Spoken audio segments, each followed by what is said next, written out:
You need a TV license in England. I don't know if you know that. No. Yeah, you need a license. I don't know if it's to own a TV or to operate, but you need a license for it. Really? Yeah. Wow. There's a lot of weird stuff there. Wow. And I'm sure somebody's listening going, that's not completely correct, but... That's a terrible English accent. No, it's not. Oh, come on. I was doing a satirical accent. I think there's a lot of envy for the liberties and freedoms that we do have here. And they try to emulate it, but like you say, they really haven't got it. I don't know if there's envy. I think that they actually think we're nuts. Maybe. I think they think we're crazy. So they're trying to act nuts like we are? No, because the thing is, they can't completely. We've shifted the entire global mindset so much on what is a value and what isn't, that they have to kind of pretend that they support. Like, yes, we support free speech, but they don't. Well, we have a constitution that guarantees it. I don't think England has a constitution. No, they have nothing like that. No, they don't even have a constitution. No, I mean they have a Magna Carta. It's a little dated. Yeah. So anyway,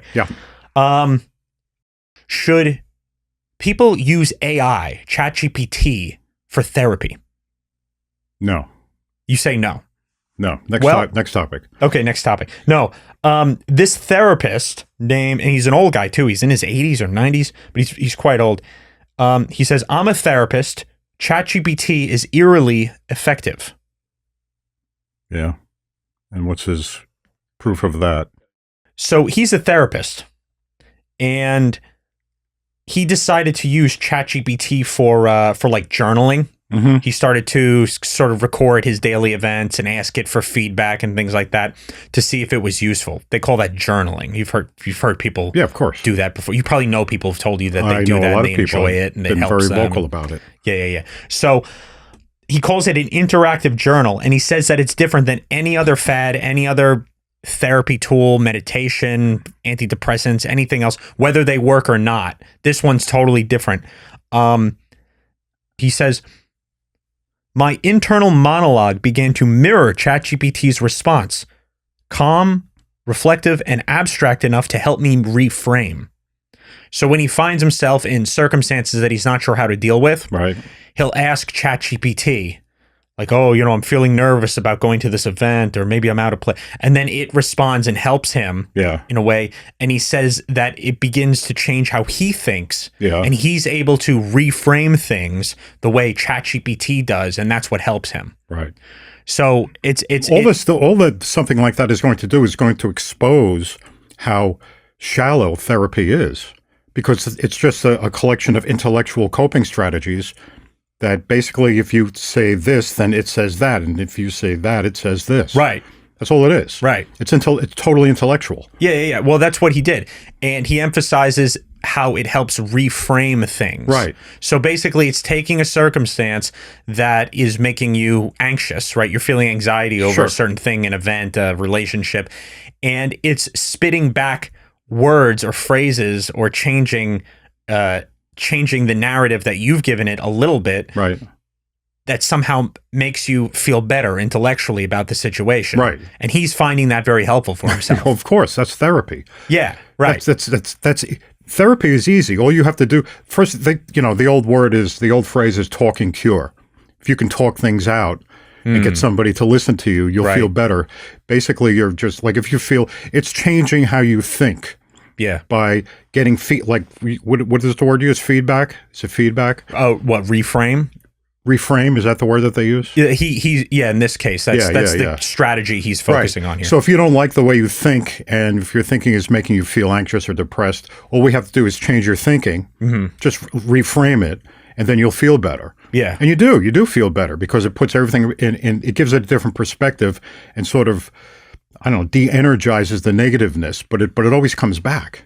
Now, why does it always come back? Because from their perspective, they would say it worked. Yeah, well, they would say it worked, but it hasn't worked because the cause is still there. All you do, it doesn't last. Right. You just start thinking that you feel better because once again, your thinking is what made you feel that way anyway. It's interesting because they are onto something, and I don't mean how far they take it, but there is an initial kernel of truth there, which is that you have to be able to talk or think about the situations that you're in instead of repressing them and stuffing them and basically they become repressed memories and you go crazy, right? So it's like you talk about these things and you might have realizations as you're talking or thinking to, or let's say talking to somebody else about things. Right. But if you're using the talking itself as the cure, instead of realizing that there has to be a level of forgiveness involved. Right. Well, that's what it comes down to, forgiveness, because everything everything starts with, all of your negative thinking starts with resentment. Okay. And they're not going to get to that. All they're going to do is they figure out a way to intellectually process resentment. Yeah. Without actually developing any immunity to the original cause, which is originally resentment. Yeah. So all they're doing is reframing. That's a good word. Reframing it and trying to change your thinking. It's their word. That's what they say they're doing. That's exactly. I mean, it's not a secret. That's literally what they do. So what? There are different modalities of therapy, but I guess the most popular one is probably cognitive. Yeah. Behavioral therapy. Behavioral therapy. And basically, if you could change the way you think, you can change the way you behave. Yeah, your mood and everything. Yeah. Right. You change your mood. But it's just, it's like training a dog. Well, one example that humans are not dogs. One example he gives, and I don't want to accidentally be insulting here because it is a personal relationship in his life, so it's a very personal example. But he uses his father, who apparently was, I think he said it was a vacuum salesman, who always wanted to be a physician, but never achieved that goal. Okay. And ChatGPT gave him this reframe of saying your father sold cleanliness as a proxy for healing. Okay. And that like apparently helped him. That was like a breakthrough for him. Yeah. So this is the kind of thing that therapy does. It's intellectual manipulation. Right. Yes, I think so. That's all it is. I think so. But the whole thing, but that, by the way, that means ChatGPT is totally suited for it. It is. By the way, it would do a very good job. It totally devalues therapy. Yeah. It basically shows what a scam it is. Yeah. I won't say, you could say scam. Well, but sham. some of it, a lot of it is a scam. Let's say sham. Okay, a lot of it is a sham. Right. But what a lot of these therapists wind up doing anyway is they refer people to psychiatrists. Okay. Basically, their frontline treatment is medication. Yeah, they're just going to numb you with medication. 50% of everybody who goes in for counseling gets referred to a psychiatrist is going to write them a prescription for an antidepressant or some kind of mood altering drug. Yeah, it's like, okay, we tried the reframing. It's like, no, you're way too bad for that. We're just going to nuke your psyche. Yeah. We're just going to nuke it. We're going to take it out. We're just going to numb your conscience. Yeah. Yeah, it's pretty bad. It's funny. I don't know how accurate it is, but it's something like it's over. When I say 50%, believe me, I don't know the exact percentage, but it's pretty close. Mm-hmm. Many therapists themselves are also on medications. Like 60% of the people that are coming to them for therapy are on medications themselves. Oh yeah, so they refer them. Oh, it's very high. They refer them to they refer them to psychologists who give them medications. So you have basically this drug cult. Yeah, it's like a cult. Yeah. Well, you remember, of course, The Sopranos and Tony Soprano's therapist, right? Oh yeah. And if you think about it, it's like, okay, so he has a therapist the whole time. Right. He's an evil mobster. He doesn't get any better. He doesn't get any better throughout the entire No, he gets show. worse. He gets worse. Yeah. And he's going to therapy to handle these problems when it is so obvious. It's so clear the whole time. It's right on the nose. It's like, you're a mobster. Of course you're going to have mental issues. Yeah. You're a mobster. You're killing people. Right. You're not going to get over it with therapy. It's so ridiculous. It's like, oh, maybe I need to try therapy. I'm not feeling too great. It's like, yeah, you're stealing money and you're embezzling money and you're a racketeer. Of course, it's all scripted and it's I know, but there's truth there. There's truth. There is actually, truth. Do you remember when Carmela went to the Jewish psychologist? A long time ago, yeah. Do you remember that clip? I do remember. Here, I wanted to watch it because it is a good clip. I don't remember it exactly. And the lesson here is maybe not all therapists are as bad as we're talking about right now. Everybody's marriage has problems. Is he seeing another woman? Yeah, you can make that plural. Yes, he sees other women. I sort of look the other way. I want to help him. Do you? Moments ago, you used the word divorce. I said I was considering divorce. I may be overstepping my boundaries here, but you are Jewish, aren't you? Is that relevant? Well, Us Catholics, we place a great deal of stock in the sanctity of the family. And I am not sure that your people... I've been married for 31 years. Well, then you know how difficult it can be. He's a good man. He's a good father. You tell me he's a depressed criminal, prone to anger, serially unfaithful. Is that your definition of a good man? I thought psychiatrists weren't supposed to be judgmental. Many patients want to be excused for their current predicament because of events that occurred in their childhood. That's what psychiatry has become in America. Visit any shopping mall or ethnic pride parade to witness the results.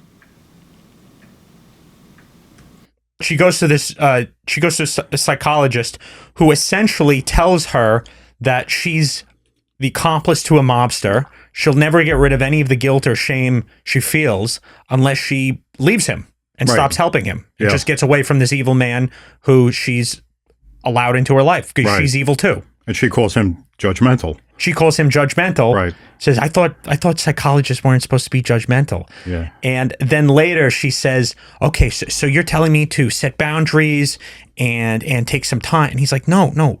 It's like, I'm telling you to get the hell away. Yeah. It's like, so, and she wasn't ready for that. She didn't want that because that's the type of psychology that's actually going to help somebody to a degree, is like, hey, there are bad things and you're participating in them and some of it's your fault. And, you know, you need to do something. He was acting less of a psychologist in that bit. Yeah. And acting more as a dad, giving her good advice. Right. Get the hell away. Yeah. Instead of showing her how to cope with it, how to deal with it. Yeah, because that's what a lot of these psychologists do. That's what they do. Yeah. But a lot of it depends on, they base a lot of it on science too. They base it on neuroplasticity.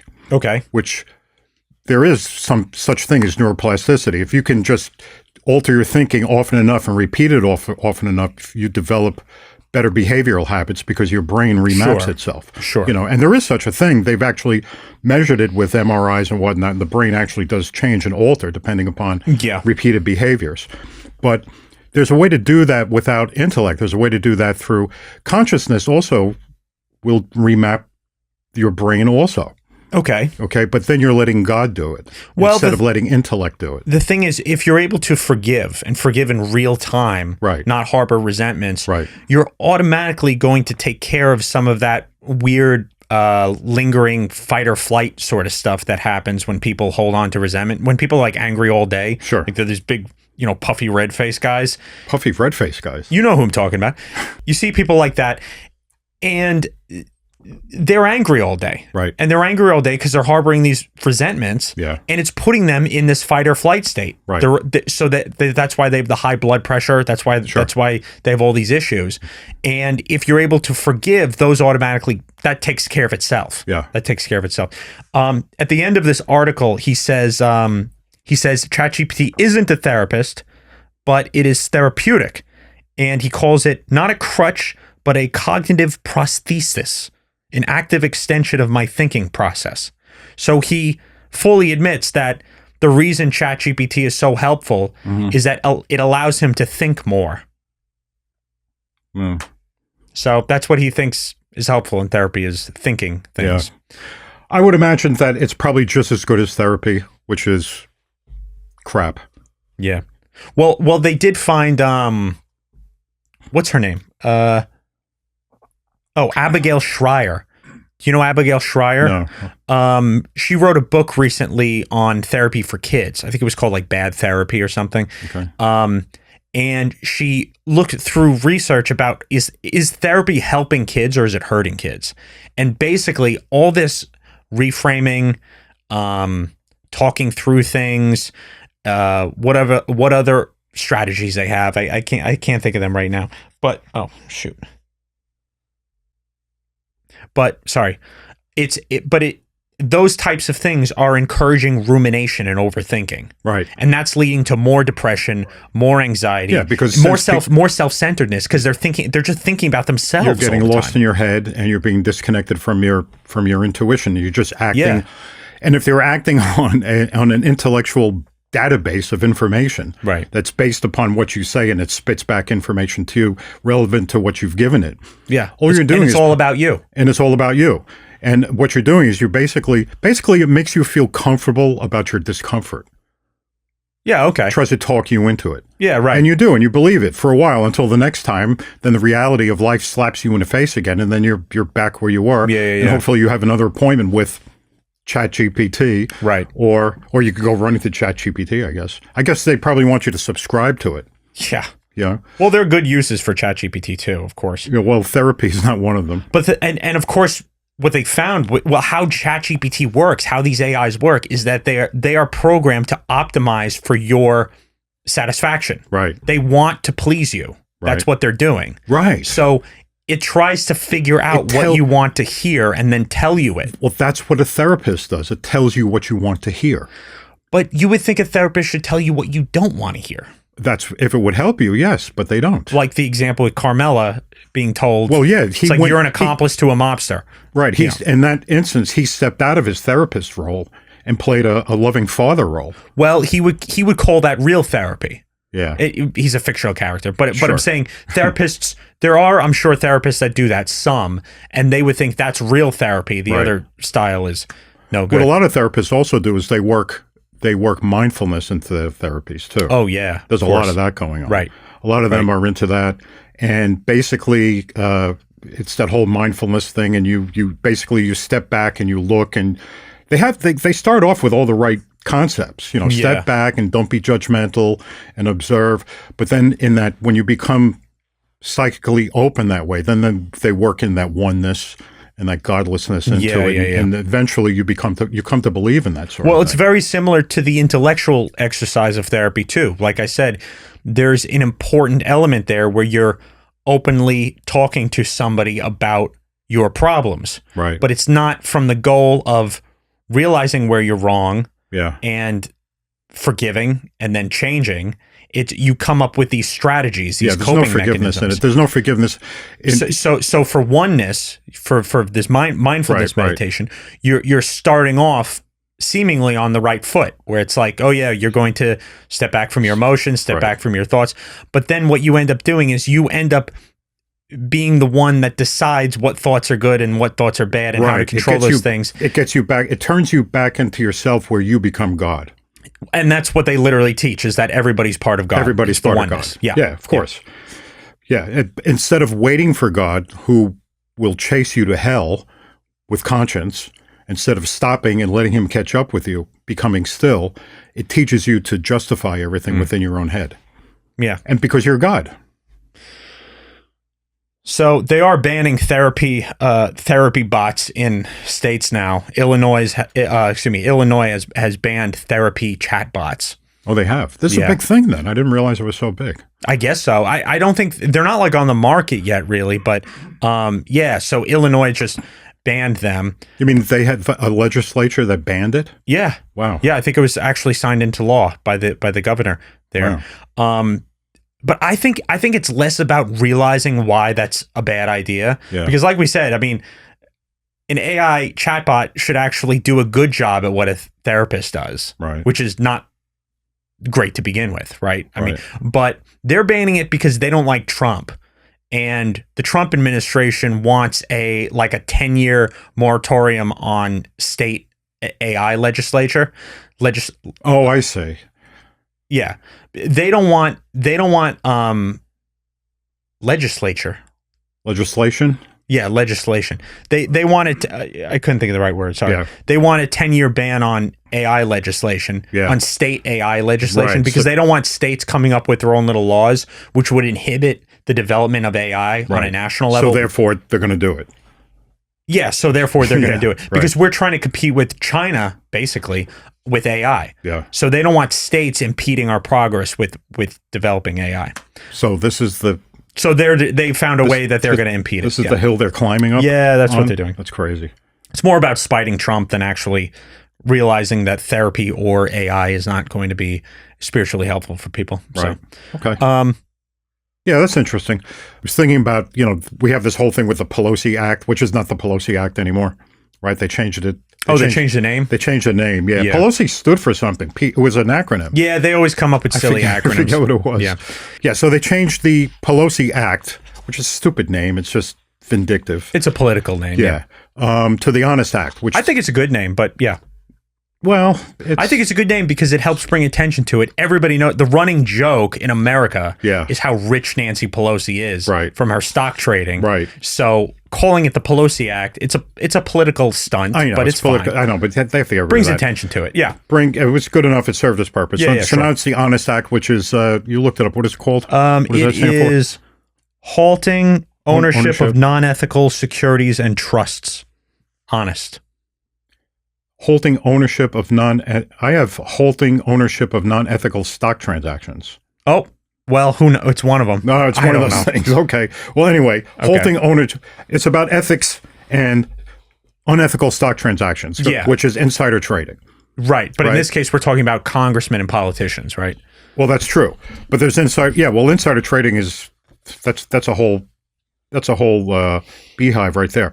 But this is supposed to the Pelosi Act was basically a vindictive name against her because she has profited so much over the years. This whole thing about congressmen, because we have insider trading.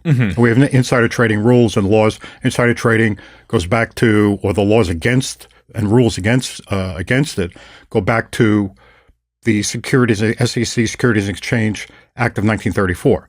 You're not allowed to trade on what they call material information that's non-public. Yeah, right. Okay, because that puts you at an advantage. Well, that's something that's been going on for years and years and years and years. Then they come up with the Stock Act it was pretty recent. It was like, I think it's Stock 2012, I think it was, which was supposed to increase transparency because everybody hates the congressmen are doing this, right? They're becoming fabulously wealthy. You go into Congress with a salary of what, $170,000 or something? Yeah. And you emerge a millionaire. Yeah, with hundreds of millions of dollars. Right. It depends on how long you're there. Pelosi, she's a good poster child for this because she's like what, a 20-term congressman. 20 terms. That's crazy. That's insane. Term is what, 2 years, right? Yeah, I think so. She's doing this for 40 years. Crazy. 40 years. And it's her husband who does the trading. So they put it in her name. A lot of these her husband's name. In her husband's name. And that's supposed to be transparent, I guess. A lot of these people use blind trusts. I don't know if you know what a blind trust is. Yeah, sure. Basically, you're not supposed to know what's going on. Right. And they buy and sell in your name or to your benefit. But that was supposed to add transparency because everybody has to follow the rules. They're reporting rules. Okay. Congress, if you're a congressman, you also have reporting requirements, but it's 45 days. Okay. It's still totally unfair. A lot can happen within that 45 days. So you can engage in, it's meant to put the halt on insider trading, the trades that shouldn't have happened or maybe were shady. Yeah. Okay. So during that 45-day period, the markets are doing whatever the markets do. And so it escapes scrutiny. Well, I would think that the 45 days is supposed to make it harder to trade. No, it's not. Then why do they have so much leniency then? Because they're congressmen and they write the laws and they make the rules and that's what they put into place. It's still to their advantage. So you think that it just flagrantly makes things easier for them? It just makes things easier for them. They can do a lot of burying. They can execute different trades. They can do all kinds of stuff. They can buy. They can sell. It's very hard to track. The SEC they can't track all of that stuff. The SEC has a limited budget. Okay, they can't track it. Yeah. So they don't. Even the 45 days is not enforced. They don't have the same enforcement. They don't have the same scrutiny. Okay. So what has to be done is they have to come down. They have to do it like everybody else. Look, Martha Stewart. You remember the Martha Stewart case? That's a classic insider information case. I think what happened with that one was the broker at Merrill Lynch. I don't think it was his account, but I think it was, what was the name of the company? Imclone, I think was the name of the company. It was I don't know if it was a pharmaceutical, must have been a pharmaceutical company because they were they had pending approval from the FDA for a cancer drug that was going to come out. And all of a sudden, the CEO of the company and his daughter put in sell orders of their own shares of stock in their own company. Okay? So that sends up a red flag saying, oh my God, something bad is going to happen to this company. And the broker told his assistant to let Martha Stewart know that she should sell her holdings, which I don't think was all that much. It was maybe a few $100,000 or something. So she did. And they got caught. There's always inherent insider trading. And it's estimated that somewhere between 5 and 10% of all of the trades that you see on Wall Street are all done by insiders. Okay. So let's say, I'll give you an example. And insider trading laws, it's very complicated. There's civil violations and there's also criminal violations. The stuff that's civil happens all the time and also criminal, but they don't get caught. So let's say, for example, I ran a trading desk, right? Well, I didn't run the trading desk. I ran the brokerage firm that had the trading desk, right? So let's say a trader is sitting there at his trading station and he gets an order for, I don't know, 10,000 shares of XYZ company to sell. Okay. Or let's say to buy XYZ company. Okay. He's sitting there. That's a lot of shares. Let's say, I don't know what the value is. I'm just making it up. That's a lot of shares, right?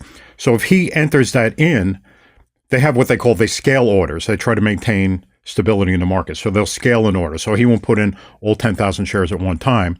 He'll put in, 1,000 or 5. It could take days for those trades, for those orders to get executed. Okay. They're not automatically filled the same day. Okay. So he puts them in over time in order to maintain stability in the market so people don't catch on, but they do catch on. So, but he's caught on.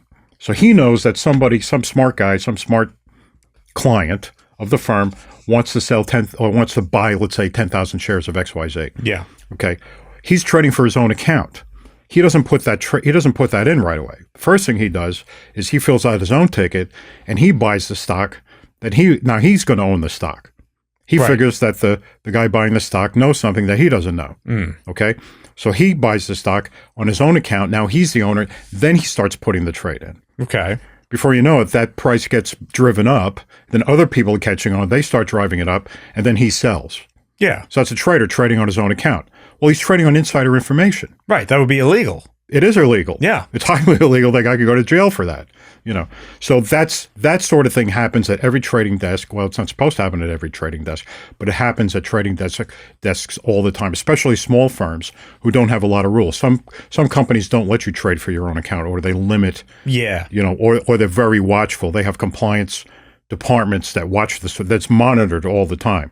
I think I don't know if it's true, but I think like Goldman Sachs has a compliance budget dedicated just to insider trading that it costs them like $14 billion a year to just for their worldwide operations to keep track of all that stuff. Yeah. Because they have compliance officers in each place and their systems and computers and everything else trying to track all of that to make sure that that's not happening.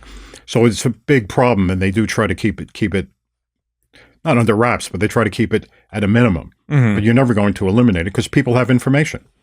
Yeah. What about the pump and dump schemes? That's insider. That's inside stuff. Well, yeah, you create your own scheme is what it is. Right. So they have different levels. That's based on just speculation at that point. You're just having you hype up something.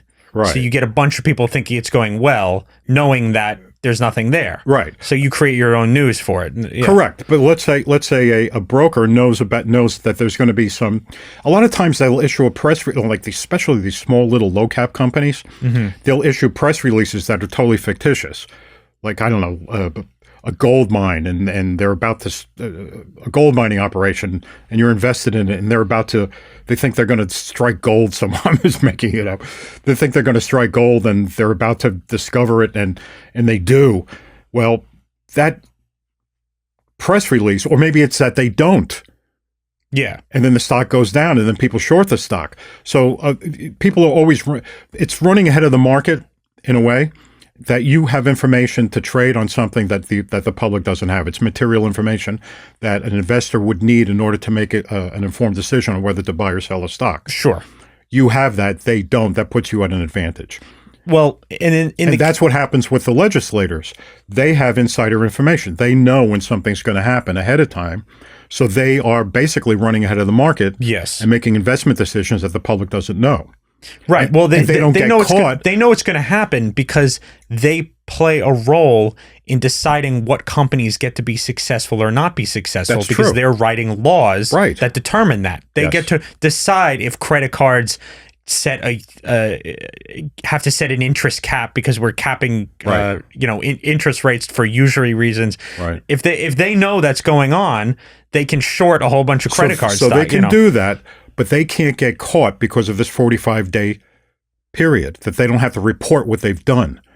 And they've done a lot, and it could be a huge volume of trading that's going on. Okay. For that situation as well as other situations. Well, I don't even know if what they're doing is illegal when they do that, because it's not insider information about specific companies, or it's literally just like laws that you think are going to be written or bills that are going to be passed. It is into illegal. Law. It is illegal because it's non-public and it's material, and they're using it to benefit themselves. Okay. And these congressmen who are in office for years and years and years are able to stay there and set up these trading empires for themselves, where they're making tons and tons of money, millions and tens of millions, and in Pelosi's case, hundreds of millions of dollars over 40 years. Yeah. So no one has that advantage. They have to report within, a few days. And then that goes in, and if anything is being done that's nefarious, it's easily caught. Yeah. So they keep it at a minimum. But when you have this large window that you don't even have to report what you're doing, Right. that presents a lot of opportunity. It opens up opportunity. And when you're able to do that for every term that you're in office, 2 years, 2 years, 2 years, 2 years, or for senator, 6 years, 6 years, 6 years, that gives you opportunity to become fabulously wealthy by trading on the insider information. Right. So then you have a bunch of people in Congress who are not there to govern effectively, but are there to make lots and lots of money.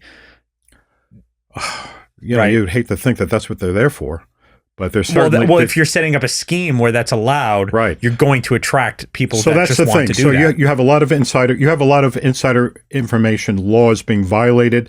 A lot of it is even accidental. They don't. They report late, or they fail to report. If you report late, you pay a fine and you keep going. If you fail to report, you get more of a fine. If it happens often enough, you can get kicked out of the business. I was under the impression that a lot of the quote-unquote insider trading that happens on the congressional level isn't actually illegal. It's the type of stuff where they know the laws that they're going to pass or revoke, and they know, and so they can assume which industries those are going to affect, and that therefore make trades that benefit them in ways that nobody else would know about. Like if Nancy Pelosi knows a law is going to be passed, or knows the chances of a law is going to be passed because she knows which congressmen are giving her issues and which ones are going to vote for it or not. And we don't have any of that inside baseball. Right. So she knows the chances of that. She gets a way better, she has way more information on that. She gets to make trades that benefit her more than anybody else could. That is true. But it's still material information, and it's still non-public. It's still against the rules. Okay. So, but it has nothing to do with the actual companies that she's or her husband is trading. It's about the laws that govern those companies. Does that count? It's still against the rules. Okay. If you say it's a violation of the rules. Okay. But the SEC doesn't get to prosecute. The SEC can only turn it over to the FBI.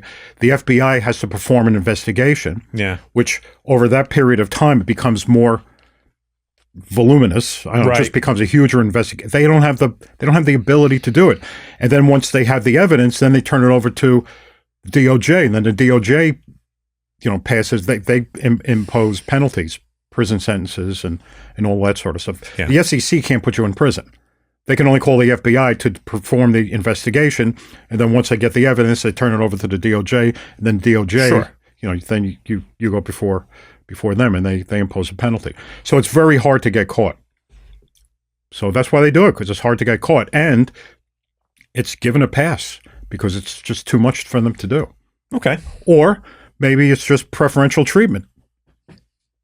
So that's what that is. The thing is, some people think that insider information is actually beneficial. You will actually find people. I know that it does certain things to the markets. It does tend to stabilize prices because if stocks are moving and you don't know why, because it's insiders trading, that tips people off, and then they act on that, and the prices don't have these these spikes up or down. So the prices tend to fluctuate this way on insider information, and then you get to see a trend, and then you can basically try to speculate that way.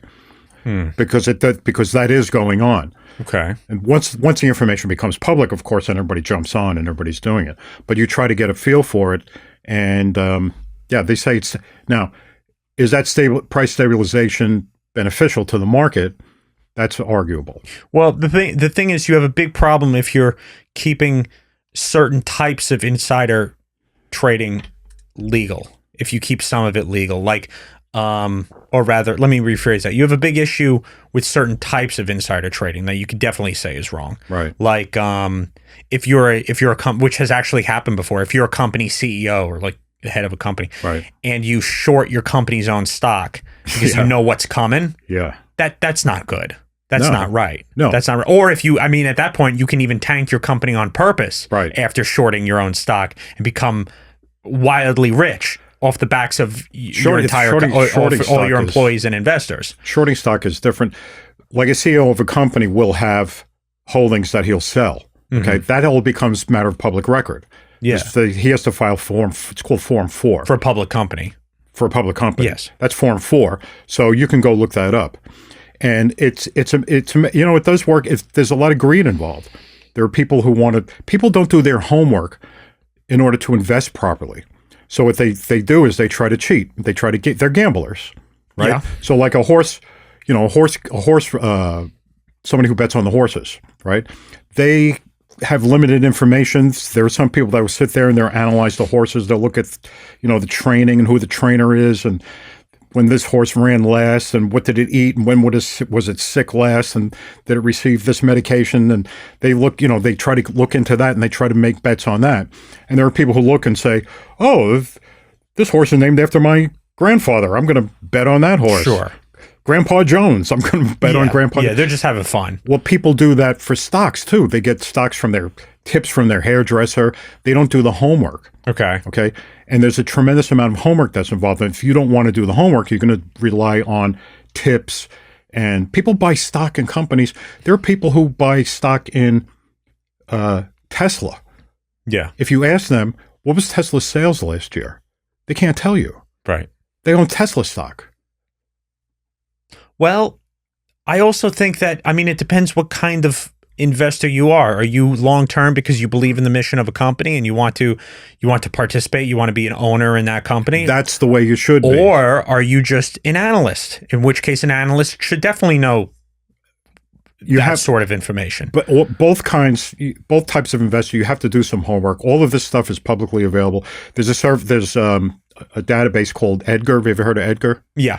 Edgar keeps track of all of the filings, all the SEC filings. So a company has to file an annual report. People don't even read the annual report of a company that they own stock in. What you could do is just mimic Nancy Pelosi's trades.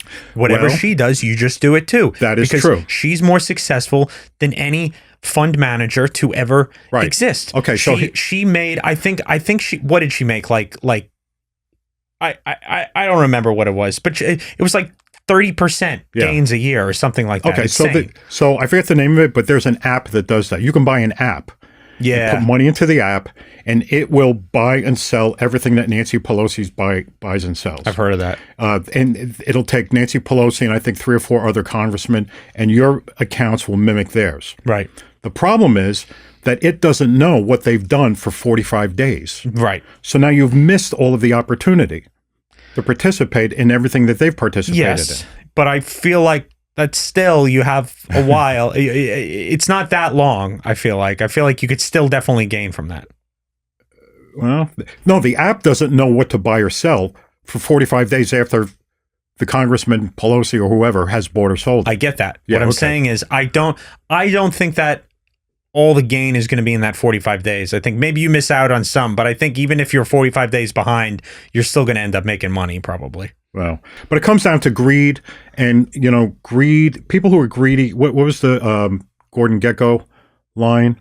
Everybody says greed is good. Greed is good, but that's not what he said. That's not what I know. I realized it was written. Look, it was written by Oliver Stone, right? Who was a commie, basically. He's against all that sort of stuff. But I think he said greed, for lack of a better word, is good. I think that's the full line. Okay.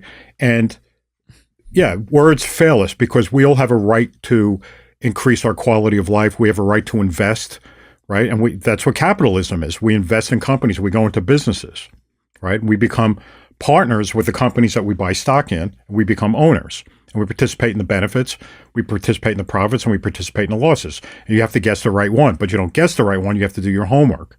Okay. So if you are buying into the stock market the way these people are picking horses, that is usually based on ambition. And it's based on personal gain. It's often at the expense of somebody else. It's based on selfishness. You're not actually looking to better your life. Well, you're looking to better your life, but it's in a selfish manner. So there's a parable of the talents in the Bible where the master gives his servants, sums of money. He's going away for a period of time, whatever, and he gives them money to invest. And he leaves, and he comes back a couple of years, I guess, later, and he comes back, and he wants to see how they've done. And two of his servants have invested it, and we've made you this much money, we've made you that much money. We put it into this, we put it into that, we made this. And he gets to the third servant, who says, I was afraid to lose any money, so I buried it in the ground. And he proudly presents the money to him exactly as he gave it to him. The guy, I don't know if he chopped off his head or whatever he did, but he lost favor with the master. Okay. The whole idea is that it is a good thing to invest money, to invest wisely, to improve your quality of life by investing in productive things and being productive. Yeah. So there's a way to do it. That was not with greed. That was with talent. Okay. So they made him money, and the other guy didn't make him any money. Right. Because he was too greedy. He was afraid to lose any. Yeah. So he was too greedy to make money. Correct. Right. So greed goes both ways. It's not just insanely rich people. It's also very poor people too. Some poor people are greedy. Correct. Is what it comes down to. Correct. If you go to... Because it's the love of money that's sinful. Right. Not money itself. Not money. Right. So if you go to, I pull into like a Cumberland Farms or one of these gas stations, and you see these people sitting out there in their, 1996 Ford LTDs with the windows open and no air conditioning. And they're scratching lottery tickets. They're sitting. Yeah. They've got piles of lottery tickets that they're sitting there scratching, drinking their Dunkin' Donuts coffee. Yep. And they're putting all this. That's the time that they put into investing. That's not really investing, but it's gambling. Yeah. Okay. That's greed. That's greed doing that. Okay? Well, there's a thrill from gambling. I don't know if it's greed per se. I think of greed a little bit differently. I think that's just dopamine. That's just gambling. There's that too. That's just gambling because the win is so invigorating. And people get off on that too. But then you're subject to chance, and that's not intelligent investing. Yeah, I think of greed more as this insane, this obsession with accumulating things, right, and wanting things, and then you see people without money doing it too, but you see with people money doing it, and some people with money aren't greedy, right? Because people love to take that one parable about the rich man who comes to Jesus and Jesus tells him, sell all your belongings, right? And he goes away. He won't do it, and he's sad because he's like, oh man, I thought I was going to get into heaven, but I'm not going to sell all my stuff. But if you're not willing to sell all your stuff to get into heaven, then you have the love of money. Right. And if he probably wouldn't have had to. Yeah. Is the truth. But Jesus was talking to that guy. Jesus was talking to that guy. Right. He wasn't because talking he knew he loved money. Correct. Because he knew he loved money. He knew his intimate situation. But it doesn't mean that every rich person has to sell all their belongings to get into heaven. If you listen to a lot of preachers that they'll use as an example, you must give all of your money to the church. You must give all your money to the church. Yeah. There's another example too in the Bible, which is a cool one. It's a rich guy. He was explicitly called rich. Joseph of Arimathea. So it's not Joseph, his father. It's a different Joseph. Yeah. But he's the guy who goes and gets his body from Pilate and wraps it in linen, which people think is the Shroud of Turin, right, and buries him and puts him in the tomb. Yeah. And where did that tomb come from? It was Joseph's tomb. Joseph was a rich man. He was on the Sanhedrin. He was he was part of the Sanhedrin. He was on the council. But he didn't vote for Jesus to get killed. He liked Jesus. He was a disciple of Jesus. And he gave Jesus his expensive, newly cut rock tomb. Yeah, you know more about this than I do, and I was raised Catholic. Well, you probably learned about it a long time ago. That's all. Okay. But he gave him his tomb. That's how Jesus has such a nice tomb, because a rich guy gave him his. Okay. Yeah. And now they honor him as a saint because he did that. But the point is, he was a rich man. Right. He was in government. Yeah. So it's not only poor people and paupers that can be disciples of Jesus. You don't have to give up all your things. Now, he gave up his tomb because he was willing to do it. But the point is, he's a rich man who is still able to worship and follow Christ. Mm-hmm. That's all. Yeah, but people love to think that. And yeah, you mentioned mega churches, or you mentioned churches. I'm going to talk about mega churches. Right. Have you seen what some of these mega churches look like? Yeah. They're crazy. Yeah. The type of productions they put on too. They're like Broadway level performance. They're crazy. Here's a mega church here.